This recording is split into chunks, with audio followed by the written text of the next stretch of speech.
they never said it, but they thinking I got no chance. It's crazy. Niggas said they had me fugazi. Why when them yeses started turning into maybes, turning into no's, thought about to selling O's just for clothes. Some hoes that be gone when they close. And I'm thinking about my goals. If I ever did you dirty, I was there to bring the hoes. Feel a nigga worthy, cause my mama said I'm chose. If it's meant to be, nobody knows. But let me live. If it happened, then it happened what it is. Don't forget this shit that happened, I'll forgive. Pray my blessings everlasting. Yo, what's good with y'all? It's your boy MIRacleinthemaking. You already know what the deal is. This is MIRacleinthemaking, episode number 1. I just want to come on here to kind of talk about, you know what I'm saying, how I started rapping, you know what I'm saying, my biggest influences, you know, a little bit of background story about myself, and, you know, kind of tell y'all what y'all could be looking out for and what, you know what I'm saying, we can expect in the next, you know, couple months or whatever the case may be. And I started thinking about, like, maybe I should do something that's a little more interactive so people can understand, you know what I'm saying, really where I'm coming from in terms of this whole rap thing and how I started and, you know, how, you know, I create and, you know, my inspiration and my working process and my working space and everything like that, because a lot of people may hear the music, but I know a lot of y'all are interested in figuring out how I make some of the music, and, you know, I feel like bringing y'all in that world will only make y'all more involved with, you know, listening to my projects and relating to my music and understanding, you know what I'm saying, where I'm coming from. So I started rapping at 16. A lot of y'all probably wouldn't even, you know what I'm saying, know, you know what I'm saying, that, because I started my Instagram around 17, 18, like probably 2017 summer. I started, you know, my journey, as you can say, you know what I'm saying. I started rapping and showing the world at about 17, but I rapped, or not even 17, I'm lying. At 18, that's when I started rapping, or started showing y'all that I was rapping that summer after I graduated high school, because I intentionally didn't really tell people that, you know what I'm saying, that I was rapping in high school, because I started at 16, probably about the summer of 10th grade. I'll get into the long story that y'all get, you know what I'm saying, see after this, but y'all knew that I was rapping, you know what I'm saying, summer 18. Anybody who first started following me, I was going by the name J Smooth.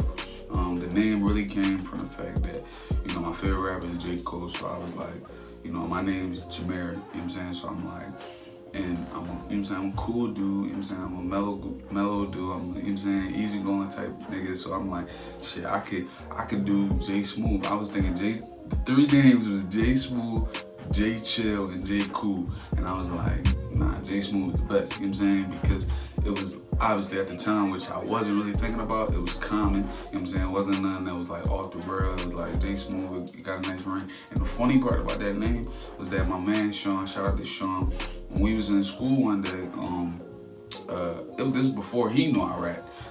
We used to do like small little freestyle battles and stuff like that, like just playing around, and nobody knew I rapped at the time, so I'd be killing them, you know what I'm saying, killing them, you know, a few balls and shit, you know what I'm saying what I say, and then he was like, bro, if you was a rapper, you probably be like J Smooth or something. So like when he said that, I was like, oh shit, like this is the confirmation, like I'm J Smooth, like I gotta stick with this, you know what I'm saying, and that lasted probably for about, you know what I'm saying, up until I got the gram. It lasted so 2 years, and then, you know what I'm saying, eventually I started feeling like it was too common. Like every time I tell somebody, oh, my name J Smooth, they just be like, oh, okay. Like it was just whatever, you know what I'm saying? Even, you know what I'm saying, my parents, I don't think really liked it as much. I was going by MIRacleinthemaking too, like as my second moniker, but I didn't really like that too much, but they liked that. So, you know what I'm saying, I'm like, man. And then, you know, I had seen an interview one time where Kendrick Lamar was saying he was going by K-Dot, I think, at first. And then he just decided to drop that and just go by his name because it's fully him. So I was like, I'm gonna just go by my actual name. And I chose MIRacleinthemaking. At 16 is when I started rapping. I started rapping around 16, and it's a long story. So that summer, I want to say summer 2016. It was summer 2016, and me and my family on vacation. We was going on, well, not vacation, it was a small getaway. We went to Atlantic City, and it was our first day up there. And at this time, a lot of you probably don't remember, but it was something called the So Going Challenge. You know, Monica got a song called So Going. I think it's Monica, if I'm wrong. You know I'm saying? It struck me. But, you know what I'm saying? It's a drum called Soul Gun that she did. And it was a challenge at the time where everybody was rapping over the beat and everything. And at the time, I wasn't a rapper, you know what I'm saying? I wasn't really nothing, you know what I'm saying? I had, sports aspirations, and, I'll get into that further or why I stopped, sports and everything. But anyway, I really wasn't doing nothing. So, rapping was the last thing on my mind. I was like, rapping, you know what I'm saying? I used to clown people who rap, like people that was, actually rapping. I'm like, man, these niggas, like, everybody rap, and I'm from Philly, so everybody rap, you know what I'm saying? If you don't know somebody personally rap, you know somebody who knows somebody that rap, you know what I'm saying? So it was like, I used to clown people like, so y'all just gonna, I knew people that was, you know what I'm saying, D1 basketball players. Like, I felt like, you know what I'm saying, they could have been D1 athletes, or they was really smart, or they was doing different things, and then, whatever along the way just altered them from doing that, and they just was like, oh, I'm a rap. And it just would be like, why? Like, it just was annoying to me, and I used to be clowning people for that. Like, man, I'd never do something like that. It was like, people wasn't even, you know what I'm saying, like, rapping because they love rap. It was like, I'm just rapping because it's popular, you know what I'm saying? So that's how I knew when I started rapping that, you know what I'm saying, it was a completely different case. It was summer 2016, and the Soul Gun Challenge was out, and everybody was doing stuff like that. And my family, we like to do a lot of, you know what I'm saying, stuff together, and we real tight knit. We'll do challenges and all that type of stuff. So my mom suggested, like, we should do it, you know what I'm saying? We should come over with a rap and do it as a family. So I'm like, all right, cool. And I just did it as, you know what I'm saying, something fun because everybody was doing it. So it eventually turned into you and your sister should just do it, because at the time I think that was 2016. So yeah, my other sister was born, but she was really young, so she wasn't, you know what I'm saying, doing nothing of anything, you know what I'm saying. They couldn't come on no rap, so I was writing for everybody, really. So I wrote for her and I wrote for me, and we practiced the lines. By the end of the time that we left Atlantic City, we memorized it. So by the time we got home, recorded the rap, and I wasn't a rapper at the time, so I didn't want to post this on my page, and it was just like, y'all are the ones who wanted me to do it, so y'all could do it. So my dad ended up posting it once we did it, and everybody was like going crazy, like, yo, Mir, hot, fire, like everybody was commenting. So I was keeping track of the comments, like looking at it, like, wow, it was really that high. At the time, the rap was terrible. Now that I look at how I rap now, you know what I'm saying? But it was good for that time. It was like, and nobody ever knew that I could rap. Even myself, I didn't know that I could rap. So I'm like, you know what I'm saying? I just, you know what I'm saying, I always been a good rapper, I'll say that. But rapping, anybody who know, rapping is different, you know what I'm saying? The reception was crazy. So on the time when we was home, it was one day my mom was like, yo, like, maybe you should just rap. Like, maybe you found something new to do. Like, maybe, you know what I'm saying? At that time, I'm like, man, I ain't rapping. Like, what the, like, rapping, like, that's whack. Like, you know what I'm saying? Like, not whack in the sense of anybody who rap whack, but it's like everybody does that. And, from when she said that, I really thought on it for a minute. And then I just found myself writing little raps here and there. I'd be at you know what I'm saying, I'd be at school writing. You know what I'm saying, I had to go to the bathroom, start writing raps in the bathroom. I'd be, you know what I'm saying, I'd be anywhere. I'd be writing raps on a napkin, you know what I'm saying, I'd be at a cookout, I'd be anywhere. And eventually it came to the point where I was doing it so much, I wasn't even rapping on beats. It probably took me months before I even rapped on a beat. I don't even know why in my head I was just like, you know what I'm saying, like, I ain't gonna rap, you know what I'm saying, on no beat. I don't know. I just was like, I'm not gonna rap on no beat. Like, for some reason, I just was writing lyrics. I was writing whole songs, hooks and everything with no beat. Like, it was nothing popped in my head. Like, maybe you should try looking up some beats, you know what I'm saying? But I didn't even think of that. I'm like, no, I'm just going, you know what I'm saying? So eventually, it got to the point where I was writing so much, my mom, started noticing, that I was always in my notes. And she's like, what you doing? I'm like, no, I'm not doing nothing. I brush it off, put my phone in my pocket. And then eventually, when I actually started rapping on beats, you know what I'm saying, I was, you know what I'm saying, in my room, and I was rapping over and over. My mom heard me one day, overheard me. And after that day, it was probably the next day after that, we was in the car. It was with the whole family. And my mom was like, I heard you rapping, like, so it's like, what you want to spit something for us, or what you want? So like, it was, the secret really was up, and I rapped something that I had been working on for a minute, and I rapped it to him, and my mom started crying, and it brought tears to her eyes and everything, and my dad was really impressed. So from that point on, they invested in my dreams from that point on. Like, they saw some type of potential in me. They saw some type of, like, this, you know what I'm saying, he got some type of talent.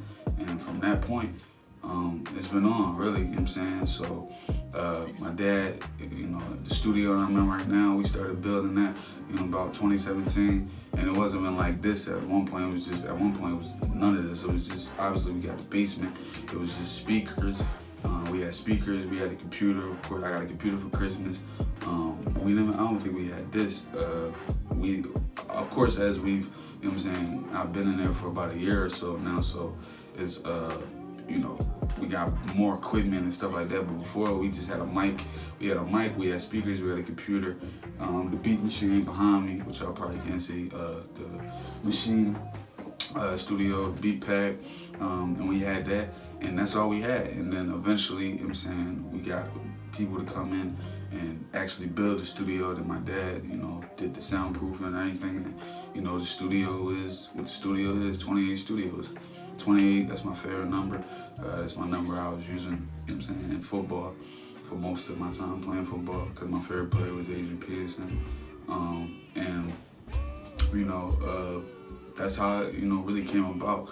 And since then, I just been, in here most of the time. So since then, my biggest influences, obviously I said J. Cole, was my favorite rapper.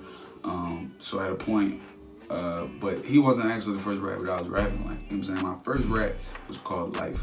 And it's funny because at that time, the time that I really started taking rap serious and rapping on beats, I started really getting into Tupac. I knew who Tupac was, but I didn't know who he was until I really became invested in his music and in his life and interviews and watching all that stuff. So my first raps was a lot of sounding like Tupac. It was the first rap I ever wrote. It's called Life, and I was like, life ain't easy, actually it's sleazy. The wind's blowing so hard, it's gotta breeze it. It was just terrible. I was trying to be like Pac so bad. And J. Cole's my favorite rapper, so I was rapping. I started getting my wordplay, getting the punchlines, and then eventually, I just started elevating and developing my own style and mixing everybody that I like Meek, Big Sean, Kendrick Lamar, Jay-Z. Big L was a big influence to me. Nick Grant, underrated, big influence to me in terms of, because somebody, when I first started rapping, actually when people started noticing and knowing, I was rapping on small beats that people would give to me and stuff like that. And my dad would be sending out to his friends and stuff, and a lot of people were saying I was sounding like Davies and Nick Grant, and a lot of people said Davies, and I was like, wow, I like Davies. I fuck with Davies. He's probably one of my, my favorites also, I got on Davies probably about, 11th grade with the Paranoia tape. But anyway, a lot of people saying Davies, and somebody had said Nick Grant one time. At the time, I didn't know who Nick Grant was, so I'm like, who's this nigga Nick Grant? If he asks him, I'm gonna be disrespected. I'm gonna feel disrespected. Because I never heard of him. I knew who Davies was, of course. So I'm like, all right, I'll take that. I don't see it, but I'll take it. Because I like him. So I looked up Nick Grant. First song I heard, 96 Bulls, and I'm like, oh shit, I'm terrible. I looked about I gotta step my so Nick Grant is a big influence, because when it comes to my bars, me being so, before I was like, oh, I wanna rap, I wanna rhyme. But Nick Grant make raps that you hear that shit and every single bar it leave, you think did that mean something? Did that mean more than what I thought? I wanted to make raps like that, where everybody, every bar, every time that I spit, somebody, it either went over their head or they had to think about it, or that's what big, appreciation to him, because without hearing him, of course I knew J. Cole's, I knew the Big L's, I knew the Biggies, those guys, Jay-Z's who crazy with the wordplay and stuff like that and the puns. But Nick Grant, he's probably, I don't know, he's, when it comes to wordplay, when it comes to just, that skill and, puns and double entendre, all that, I really never seen nobody do it like him, other than, Big L, rest in peace, somebody like that, it was just wow. So he really made me up my level of, bars and stuff like that. So after that, and of course, I'm a soulful guy. If you listen to a lot of my music, it got a lot of soul. A lot of my inspirations, soul, are come from soul people too, Marvin Gaye, Temptations, and Isley Brothers, and Minnie Riperton, and just all types of soul artists that develop my sound and the samples that I use. And Aretha Franklin, I used her samples in a tape that I did previously. So it's just, I really got a lot of influence. And when it comes to just working, I just try to be myself and relate to anybody and relate to everybody. So that's really all I really wanted to talk about with this first episode. I hope y'all enjoyed it. You know what I'm saying? I got a lot of upcoming projects coming up soon. If you haven't yet listened to my previous projects, they will be in the description. We got Pitch, which came out in February on Valentine's Day. That's one for the lovers out there and everybody who've been through some type of relationships. It's a 4-track EP, which was my most recent. I dropped New Regime back in December, which is exclusively on my mixtapes, SoundCloud and YouTube, and that's a 12-track tape. Basically just introduction of who I was in terms of and letting people know that I could really spit, and also just changing the new regime. A lot of young guys, I'm 20. A lot of people that's younger, and I know y'all like, damn, he's 20. Yeah, I'm 20. I just look young. That's why when I'm 40, I'm gonna still look 20. You feel what I'm saying? But anyway, basically trying to come across like, listen, there's a lot of people my age and my age bracket that, don't really put emphasis on bars, don't put emphasis on having something to say. And not saying everybody gotta rap like Nas, everybody gotta rap like Biggie or whatever, but, just having something to say, worth saying. And that's what New Regime was, like the changing of authority, the changing of the way things are about to be played, because I'm new and I'm fresh and I'm different and I'm coming in a different way. And of course, my first project ever, Destiny Volume 1, which came out also on all streaming platforms as well as Pitch, which is a 6-track EP. That was my first ever. That's my baby. That's the one that everybody was really behind. My breakout song, 76, which I also have a video for that, which is on YouTube. You can find that on my page as well.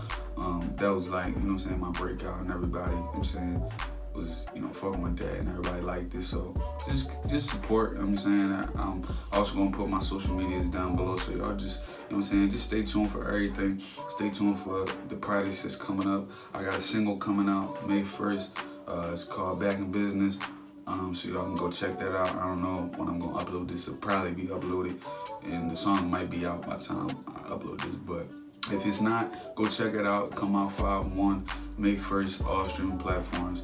And it's leading up to the project that I got, the big announcement that I got coming up soon. That, anyone who's been supporting from, day one is gonna be rocking behind. So I appreciate y'all. And for the next episode, somebody brew the shit. Let's get to work. Yeah. Man took that time off. Now we back to the bars like